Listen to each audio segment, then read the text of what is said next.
When you love books, there's so many more things you can do than just reading them. You can shop for them, talk all about the ones you're so excited to read, and journal about them endlessly until you literally have spreads about all of your favorite books. We get a little bit of everything in today's bookish vlog. I hope you guys enjoy. Let's get into it. Hi friends, it's Annika. Welcome back to my channel. I'm so excited for today's video. This is one of those days that makes me just so excited to do my job and film these videos because we're going to be doing a bit of like an ultimate bookish video. I've seen a few people do these, so I'm definitely grabbing inspo. I think Destiny does them, Sarah does them, Haley does them in their own ways, and it's just like a vlog compiled of bookish things.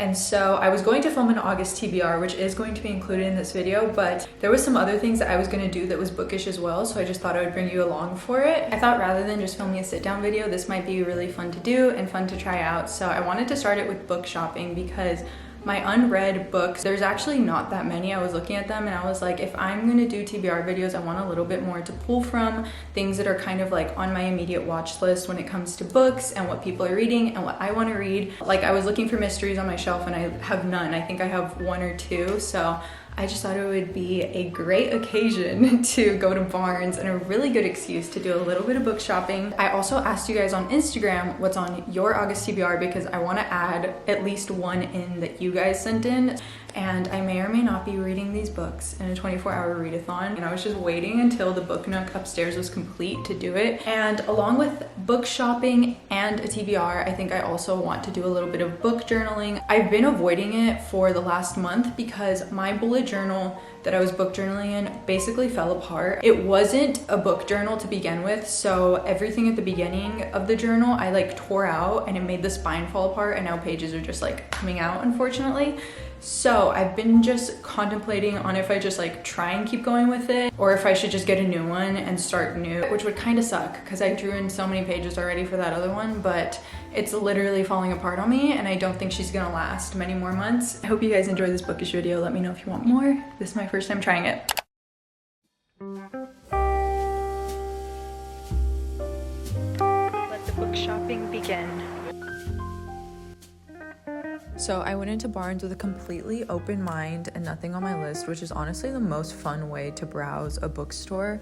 And I was going through every single genre. I did specifically go to mystery and thriller because for some reason I have just been in the mood to read a mystery. So I was looking at Frida McFadden. I also love Riley Sager's books. Then this one caught my eye from Lisa Jewell because I love how eerie her books are. Also decided to pick up A Little Life. Just kidding, I'm not doing that to myself right now. I saw The Ministry of Time and I've heard so much about that one. Of course, had to stop by the Kristen Hanna section. Then picked up Powerful and was looking at some cowboy romance because that just seems right up my alley. And then was also looking at the bullet journals. Thought this maroon one was really cutesy. It was a success. Then I just stopped into Hobby Lobby for some reading journal supplies. I'm back home. I have my beverages and I am ready to get to this August TBR.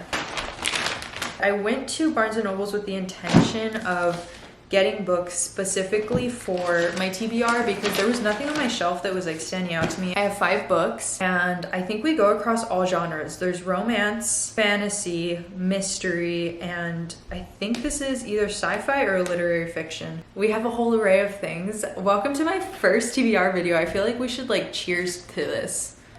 Starting from the top, we're jumping into romance. I have Flawless by Elsie Silver. I need to take this sticker off because I clearly got it at Target on sale, which Target does have just the best book deals. I know this is the Chestnut Spring series. If you have not heard of it, then you must be living under a rock because these are so popular. I have heard so many people talk about them. Some of my favorite people to watch are like literally on their reread of this series, which makes me know I need to jump in. And I think it's cowboy romance. I believe they are about like a family and each book is a different brother, if I remember correctly. This one is about Rhett Eaton. He is the face of professional bull riding. Okay, it's giving Bella Hadid. Boy, or at least he was until it all blew up in his face after a public brawl. Now his agent says he has to clean up his image and sticks Rhett with his daughter for the rest of the season as a full-time supervision. But Rhett doesn't need a babysitter, especially one with skin-tight jeans, a sexy smirk, and a mouth she can't stop running. Summer says this means nothing. Rhett says this means everything. Oh my gosh, I'm kind of excited that summary kind of slayed.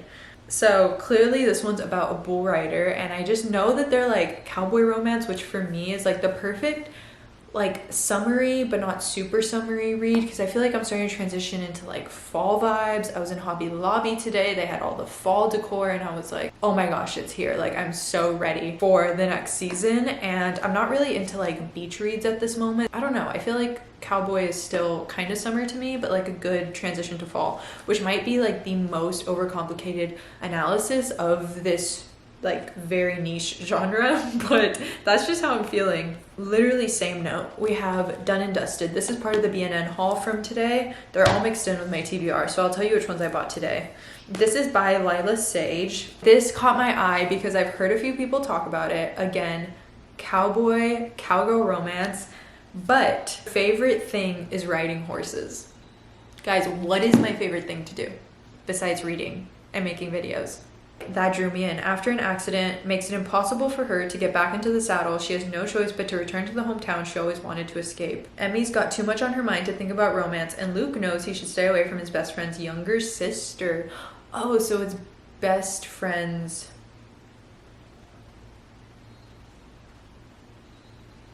brother's best friend. Oh, that took way too much out of my mind, which I love. I don't know why I like that so much. Like when like you guys have known each other but not in those circumstances, like I feel like the tension's probably been building for years, so I really like that. And I feel like it's gonna pair really well with this. Next we have Powerful. This is also part of the haul, which you guys probably know. It's the novella after Powerless, and I am about to finish Powerless right now.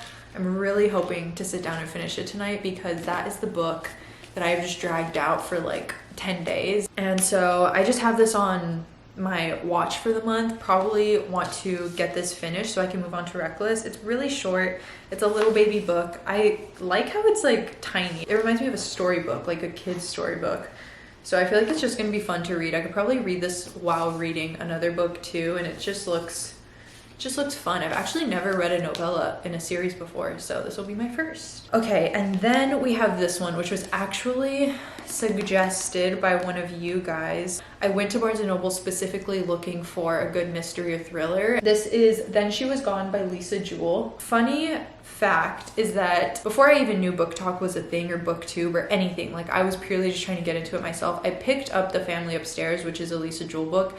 I hated it, but I always remembered her because she was like the first author I ever read, literally ever, in my adult life again. And then I actually realized that she's like a pretty famous mystery author after like obviously getting into reading. And last year she came out with that book. It's so good. I rated it 5 stars. It was such a nice surprise after not loving The Family Upstairs, and I loved the vibes of it. They're like eerie and creepy, but honestly I want that from a mystery and a thriller. It's not for everyone, and I totally get that, but I do love it, and I love when a book can make me feel like that to an extent. Of course, this one I've heard has the same vibe. Some people say it's too creepy for them, so I want to see for myself. And it says Ellie Mack was the perfect daughter, and then she was gone. 10 years after Ellie's disappearance, her mother Laurel Mack is trying to put her life back together when she meets an unexpectedly charming man in a cafe. Before she knows it, she's meeting Floyd's daughters, and his youngest Poppy takes Laurel's breath away, because the eerily precocious Poppy is the spitting image of Ellie. And now she's trying to answer, where did Ellie go? Did she run away from home, as the police have long suspected, or did something more sinister happen? So it looks like Ellie Mack disappeared, and her mom meets this man at a cafe years later, and he introduces his daughters to her, as one would if you're with your children, just being like, oh, this is my daughter Annika, and that one of his daughters, Poppy, is the spitting image of her daughter that disappeared. That one I have high hopes for, so I really hope it lives up to it. The last one on my TBR for this month, I'm so excited for this. It's The Ministry of Time by Kellyanne Bradley. I hope I'm not mispronouncing. A boy meets a girl, the past meets the future. A finger meets a trigger, the beginning meets the end. I have no idea the specifics of this book. I think it has something to do with time travel. I think there's a lot of deeper meanings in it. It's one of those books that makes you like feel something emotionally. It makes you think about life. It makes you contemplate everything when you're done reading it. Like, that's just what I've heard from this book. I've heard nothing but amazing 5-star things from it. I want to annotate this when I read it. On the front, Emily Henry has a quote and she says, "Electric, I loved every second. I trust Emily Henry with my life." I just have really, really high hopes for this. I don't really want to read the synopsis because I don't want to know too much about it. I just want to go into it kind of blind and see where this goes, but I'm really, really excited. I've just heard the writing is incredible and that the plot itself is incredible. I also got a second copy of this for Renee because just based off of what people have said, I feel like he would really like the book too, and so I kind of want to buddy read it with him. And this is basically the August TBR. I feel like there's some really good stuff in here. Super excited. In other exciting news, I did actually find a bullet journal while I was at Barnes because I told you guys my reading journal, she didn't make it, unfortunately. I just got this bullet journal. What I really liked about it was I felt the pages on one that was open and they're so thick, so you can really like use markers and stuff and it's probably not going to bleed through. It has a lot of pages, which makes me excited. It's hardcover, which I really like. There's just some little details to this that I feel like is going to elevate the reading journal experience. And then on my way home, I did make a pit stop at Hobby Lobby because I was like, with the new reading journal, we need to take it to new heights with this creativity. And I had been wanting like stickers for the journal and just like double-sided, like just some supplies to make the design of it cuter, because there's only so much I can do with these two hands that don't know how to draw. So I picked up some things from Hobby Lobby and I'm gonna give you a quick little bullet journal, reading journal crafts haul. And I love how like with reading journals, we've all entered like a crafty era again. It makes me feel like a kid and I absolutely love it. First thing that I'm super excited about is I got a bunch of like these really cool patterned sheets of paper to use as like backgrounds for pages. There's one with hearts, another one of hearts with foiled hearts. We have some cute plaid, polka dots. This on a romance spread, adorable. Because I feel like it just makes, like, construction paper just makes it way cuter. And I didn't have any like specialty ones like that, so I just went and picked out a few from Hobby Lobby. And then I also got a new pack of regular colored construction paper. I got like this neutrals pack. I got some stickers. There wasn't too many that I was loving, so I just got the cutest ones that I found. I only got 2 packs. So there's this one, it's like bakery things. I honestly don't know where that will fit in a reading journal, but I feel like it'll just be cute on any spread. And then I got this one that, again, it's not necessarily reading themed, they're just cute to me. Some double-sided tape, because I would much rather use this than my glue, because the glue just makes the pages so gross. And then I just got this little pencil pouch. Just this hot pink is like cute, so I can put my pens and stuff and I'm not losing them. For the front of this, since it's like super plain and has no pattern, I found these cute stickers. I feel like I shouldn't have done this now that I'm like thinking about it. I should have gotten like my initials or something, because I'm looking at the space I have on my journal and I don't think this idea I had was gonna work, but I'm gonna see. I found these super cute stickers at Hobby Lobby. You guys have seen this before. Like, these look like those trendy makeup bags. So Hobby Lobby had like the exact same styles of them, and I saw it and I was like, that would be so cute to put on the front of my reading journal and spell something out. So I was gonna put books. The dilemma I was facing was that they didn't have an S. So I spelled book. So I literally just got the word book. I don't know if that was stupid. I feel like I should have just gone my initials or something. And then I got this heart to like put under the word. It's kind of cute. I feel like you guys behind the camera are like, no girl, that's not cute. I probably didn't do it anyways.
before the video ends, I want to give you guys a flip through of the reading journal. I did end up putting book because I was like, well, it's a book journal, so I can kind of justify it. And I think the stickers are cute. So the first page is my table of contents, and I've just been writing the pages and the correlating page, which I think is gonna be super helpful, especially when all the monthly pages are in. I hate the way this came out. I think I'm gonna paste something over it and rewrite it, because you know when you're like really confident at the beginning and then you realize you're running out of space? That's what happened here. But I love the pattern paper. I think it looks super cute. First spread is the books read in 2024. This is actually from my other reading journal. I just cut it out, pasted, and then colored a border around it, which saved me so much time, and I really like the way it came out. I still need to color a few things, but it looks super cute to me so far. And then I have my reading log, so I need to go back and log like all the books I've read this year. Not that many, it's like 16 or 17, but I just thought since the year is almost over anyways, or halfway through, I would typically make 2 pages of all of these spreads, but again, since the year is almost over, I'm just going to keep it as 1 page because that's all I'll probably need and use. And then series tracker, I just have like obviously all the series I'm reading. I need to go through and check off the ones and highlight the ones that are done. And then I did leave a blank page just in case I need another one for that. I have a 5-star reads page. I love the border. I don't love the way that came out, but I still think it's cute. This will be all my 5-star reads. And then this is my physical TBR, so I'm going to use both of these pages to write down all of the books that I physically own and want to read. I did decide to keep it like really simple. There's a lot more spreads that I want to include for like the beginning of a book journal, but since we are halfway through the year and typically you want to do it for like all of 2024 and all of 2025 to log all the books you've read, I figured that I would just do like the most simple ones for the last 6 months of the year. And I decided that when I am gonna design all my 2025 spreads, that's when I'll go in depth and do like my 10 basic spreads for the beginning of it, including like book challenges, monthly stats, stuff like that. And right now I'm just gonna finish doing my August pages and fill these beginning pages out. I love the way some of them came out. I think some of them look kind of wonky, but it's okay. I'm no artist and it's just really fun and therapeutic for me to do it. But thank you guys so much for watching. That's pretty much it for this video. I hope you enjoyed this bookish vlog. I have plenty more ideas coming up for our book videos and our monthly resets and some other stuff. So if you want to be along for the journey, then make sure to like and subscribe. And if you want to keep up with me on the daily, then you can always follow my Instagram, which is linked down below. I usually update you guys on there about just like daily activities that I'm getting up to. I love you all so much. Thank you so much for watching, and I will see you very soon in my next video. Bye.